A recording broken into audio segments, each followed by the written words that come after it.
O Senhor esteja convosco. Ele está no meio de nós. Proclamação do Evangelho de Jesus Cristo, segundo Lucas. Glória a vós, Senhor.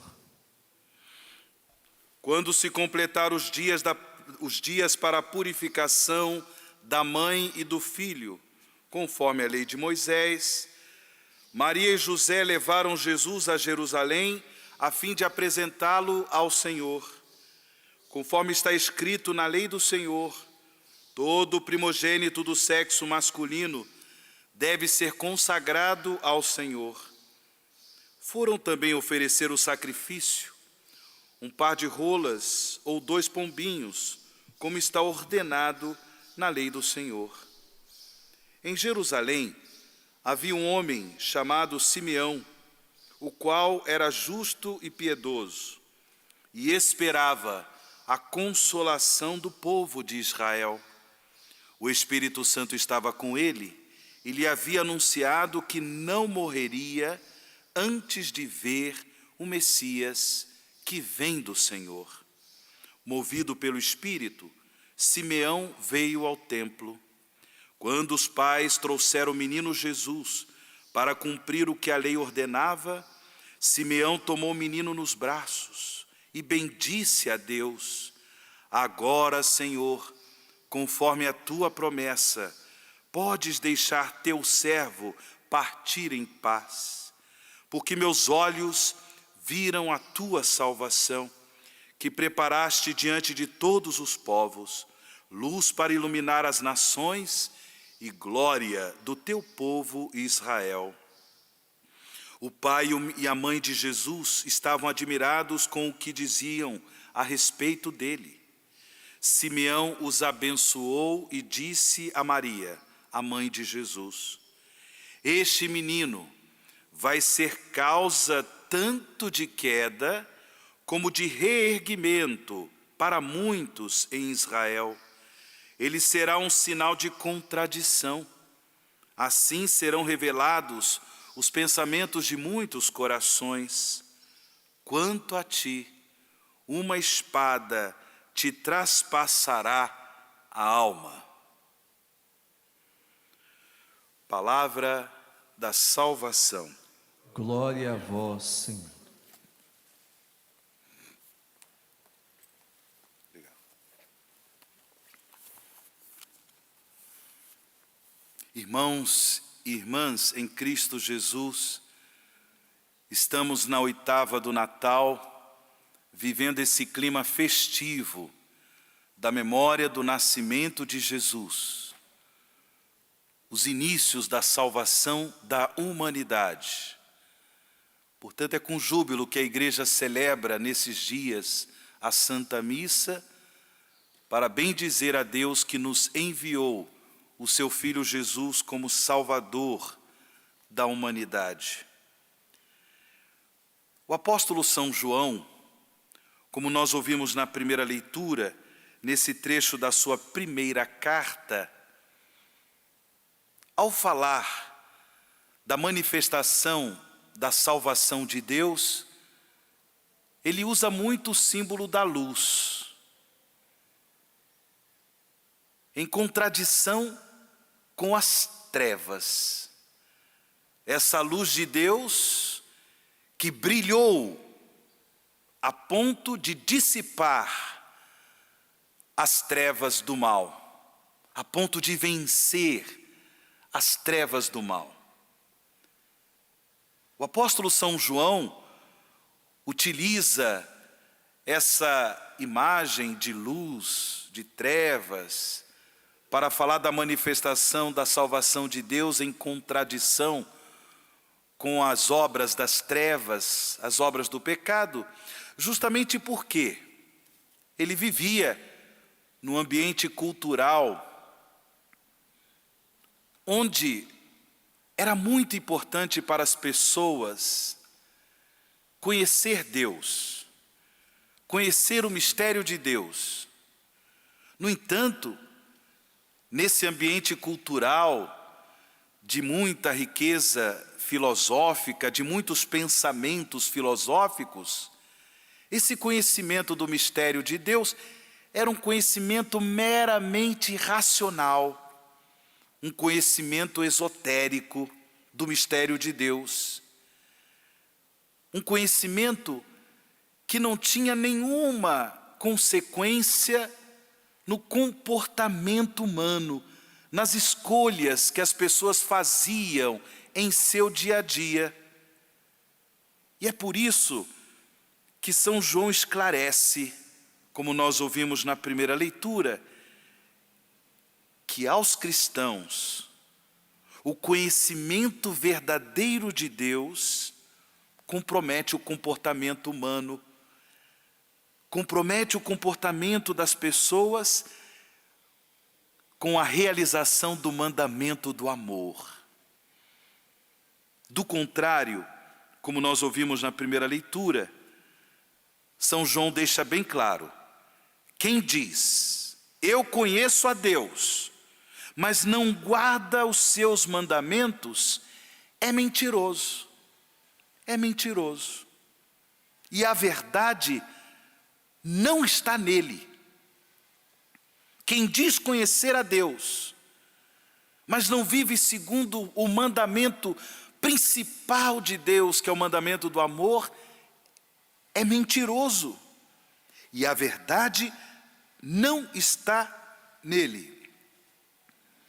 É preciso viver o conhecimento de Deus, diz ainda São João, permanecendo em comunhão com Deus, permanecendo nele. E quem permanece em Deus, quem de fato vive na comunhão de amor com Deus, deve também proceder como ele procedeu. Isso é claro para São João. Conhecer Deus tem consequências concretas no nosso agir, no nosso comportamento, nas escolhas que nós fazemos no dia a dia, da nossa vida de família, do nosso compromisso com o trabalho, os nossos compromissos sociais.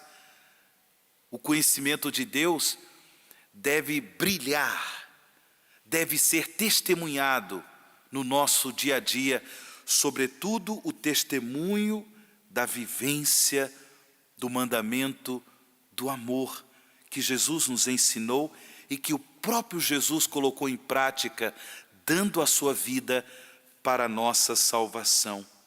Dessa forma, irmãos e irmãs, nós seremos luz no Senhor. Dessa forma, irmãos e irmãs, nós irradiaremos a luz do Salvador. Seremos inundados por essa luz, teremos a graça de Deus para vencer as trevas do pecado presentes em nossos corações e teremos a graça ainda de irradiar essa luz salvífica de Deus para que também outras pessoas sejam beneficiadas com a graça da redenção de Jesus. Essa luz nós recebemos no sacramento do batismo.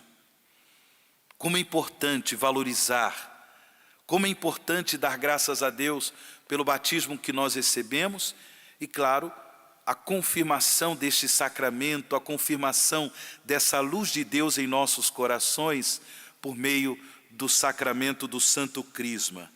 É a luz da fé que se testemunha na prática do amor, amor diário, amor cotidiano. É a luz da fé que se testemunha na caridade, de modo que todos nós podemos também profetizar como o velho Simeão profetizou, como nós ouvimos no Evangelho há pouco proclamado, nesse trecho do capítulo 2 do Evangelho de São Lucas. Simeão profetiza: agora, Senhor, conforme a tua promessa, podes deixar teu servo partir em paz.